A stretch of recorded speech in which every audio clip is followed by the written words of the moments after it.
A finals del segle XIX van néixer a Copenhaguen els germans Bohr. Tots dos serien dues de les figures més importants dins de la comunitat científica danesa i europea durant les següents dècades.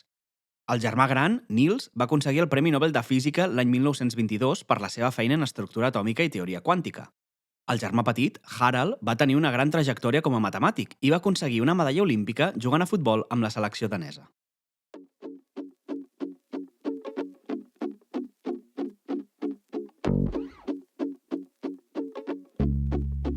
Sent històries de futbol.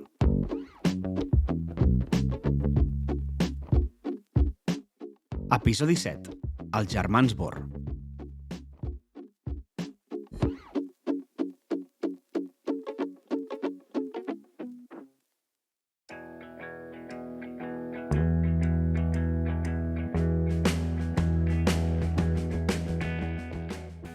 Els dos germans van desenvolupar un interès per la ciència i les matemàtiques des de ben petits, però el futbol també es va convertir en una de les seves grans aficions. Quan l'Academisk Ball Club va obrir un departament juvenil, els Bohr van ser els primers membres. Harald va debutar amb el primer equip als 16 anys i la seva capacitat regatejant no va passar desapercebuda. Sempre portava un mocador a la butxaca per a poder mesurar el vent i poder beneficiar-se durant els partits. La premsa danesa el va batejar com a Petit Bohr. Niels ocupava la porteria i algunes anècdotes narren que, si l'equip contrari no s'apropava, ell aprofitava el temps fent càlculs a l'interior dels pals. Alguna vegada, immers en el seu món de números i fórmules, no havia vist com li havien marcat gol i havia hagut de recollir la pilota enmig dels crits dels aficionats.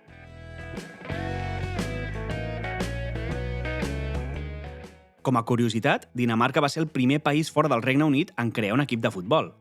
El KB, abreviatura de Copenhagen Bold Club, va incorporar el futbol a l'octubre del 1878.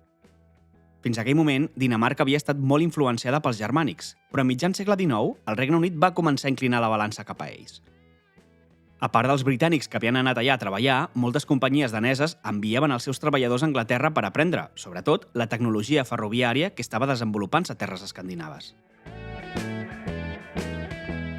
Harald tenia més talent que Niels, i l'any 1908, amb 21 anys, va ser convocat amb la selecció danesa per a competir en els Jocs Olímpics de Londres.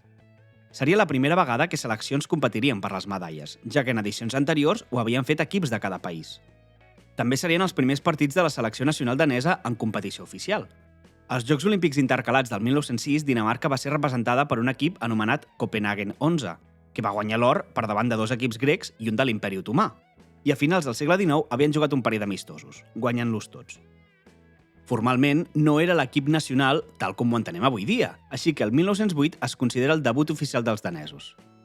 8 seleccions hi participaven i el primer partit de Dinamarca seria contra l'equip B de la selecció francesa, que també tenia el seu equip A competint al torneig. Bohr va marcar 2 gols en una victòria contundent per 9-0. A semifinals es van enfrontar amb el primer equip de França. En teoria, ells eren els millors jugadors del País Gal, però el resultat final de 17-1 és la golejada més gran de la història dels Jocs Olímpics encara avui dia. Evidentment, també és la millor i pitjor marca històrica de cada equip.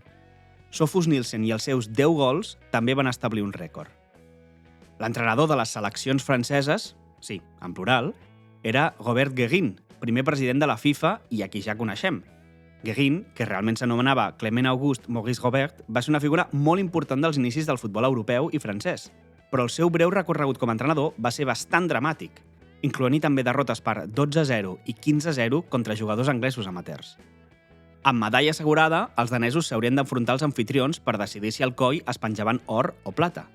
Com que estem parlant d'una era futbolística encara força prematura, no era d'estranyar que l'àrbitre de la final fos britànic. Us deixo vosaltres decidir si va influir en que el Regne Unit guanyés per 2-0. Vivian Woodward, golejador en aquell partit i que també va guanyar l'or 4 anys més tard a Estocolm, va marcar 75 gols en 53 partits com a internacional, fent una mitjana de 1,42 gols per partit. Ningú que hagi marcat més de 50 gols amb la seva selecció ha pogut superar aquesta ràtio. Woodward va formar part de l'exèrcit britànic durant la Primera Guerra Mundial i això li va fer perdre's la final de la FA Cup del 1915, una final recordada perquè el públic estava ple de soldats uniformats. Durant la guerra va formar part del batalló batejat com el Footballers Battalion, degut a la gran presència de futbolistes en les seves files. Les lesions que Woodward va patir durant el conflicte van acabar suposant la seva retirada. Del futbol durant aquella guerra en parlarem més endavant perquè mereix molt la pena.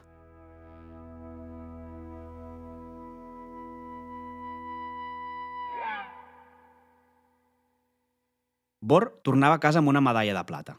Un any més tard va completar els estudis de matemàtiques i el 1910 hi va afegir el seu doctorat. La pilota i els gols deixaven pas als números, però Bohr va jugar un últim partit amb la selecció. El seu comiat seria en terres daneses contra Anglaterra i l'àrbitre tornaria a tenir el mateix origen que els rivals de Dinamarca. Parlar de venjança queda una mica diluït quan veiem que l'equip anglès era totalment amateur i que, tècnicament, era Anglaterra i no Regne Unit. Però bé, donar-li aquest component fa la història una mica més èpica, no ens enganyarem. Els locals van aconseguir guanyar i Bohr es va retirar del futbol després d'una carrera curta però intensa.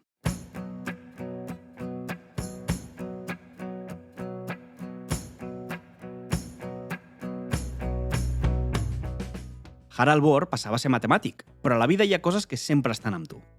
La seva popularitat com a futbolista era molt gran, i quan va d'avançar la seva tesi doctoral hi havia més aficionats al futbol que no pas matemàtics. Entendrem aquest fet com un punt positiu pels fans de l'esport i no com un punt negatiu pels fans de les equacions. Sense Bohr, la selecció danesa va tornar a perdre l'or als anys 1912 i 1960, i no seria fins al 1992 que aconseguiria la fita més important de la seva història, l'Eurocopa.